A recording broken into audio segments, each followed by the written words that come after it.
Psalm 40 is a testimony shaped by waiting.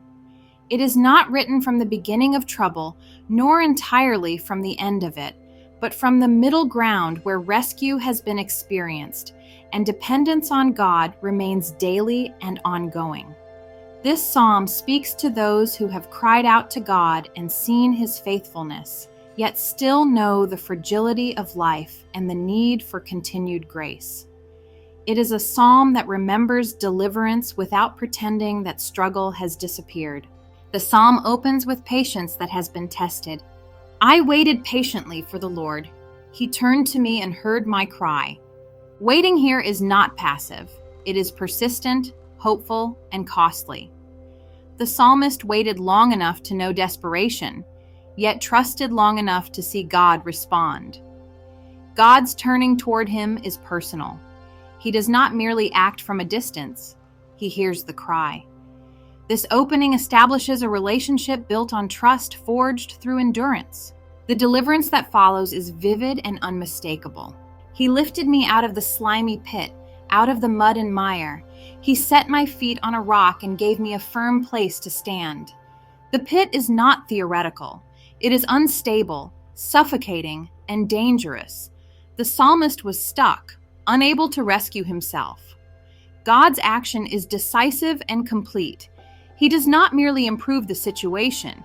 He relocates the psalmist entirely, placing him somewhere secure. Stability is a gift, not an achievement. Then comes the response. He put a new song in my mouth, a hymn of praise to our God. Deliverance leads to worship. The song is new because the mercy experienced is fresh. Gratitude rises naturally when rescue is remembered. And this praise does not remain private. Many will see and fear the Lord and put their trust in Him. God's faithfulness strengthens not only the one rescued, but those who witness it. Testimony becomes invitation. The psalmist reflects on what truly brings blessing. Blessed is the one who trusts in the Lord, who does not look to the proud, to those who turn aside to false gods. Trust is contrasted with misplaced reliance. Pride and false security promise much, but cannot deliver. The psalmist has learned through experience that blessing flows from dependence on God rather than self-sufficiency. He then marvels at God's works. Many, Lord my God, are the wonders you have done, the things you planned for us. God's goodness is abundant and intentional. His purposes are not random or reactive. The psalmist recognizes that God's plans are too numerous to recount, reinforcing a posture of awe and humility. At this point, the psalm turns inward again, addressing obedience. Sacrifice and offering you did not desire, but my ears you have opened. Burnt offerings and sin offerings you did not require. God's desire is not ritual alone, but responsiveness. He seeks hearts that listen. Obedience flows not from obligation, but from attention to God's voice. The psalmist declares his willingness. Here I am, I have come. It is written about me in the scroll. I desire to do your will, my God. Your law is within my heart. This is the response of someone shaped by mercy. Having been rescued, the psalmist offers himself willingly. Obedience becomes delight, not burden. He speaks openly of God's faithfulness. I proclaim your saving acts in the great assembly. I do not seal my lips, Lord. Faith is not hidden. Gratitude overflows into witness. God's righteousness, faithfulness, and love are declared publicly, not guarded privately. Yet the psalm does not pretend that life is now trouble-free. The tone shifts again.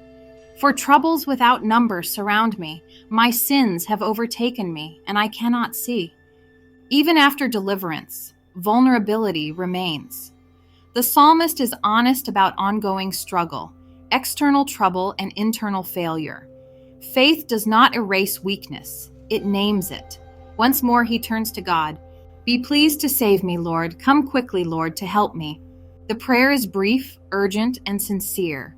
Trust does not eliminate the need to keep praying. Dependence remains daily. The psalm ends with humility and hope held together. But as for me, I am poor and needy. May the Lord think of me. This is not despair. It is clarity. The psalmist knows who he is and who God is. His confidence rests not in his strength, but in God's care. Psalm 40 reminds us that faith is not a straight line from crisis to victory. It is a rhythm of waiting, rescue, praise, obedience, struggle, and renewed dependence. God lifts from the pit, places feet on solid ground, and invites trust to continue even when new challenges arise. The same God who rescued before remains faithful now. You hear us when we cry, and you lift us when we cannot lift ourselves. Thank you for bringing us out of the pit and placing our feet on solid ground. Put a new song in our hearts. Teach us to trust you fully and help us walk in willing obedience. When troubles surround us and we feel weak again, remind us that you are still near and still faithful. We wait for you and we trust you. Amen.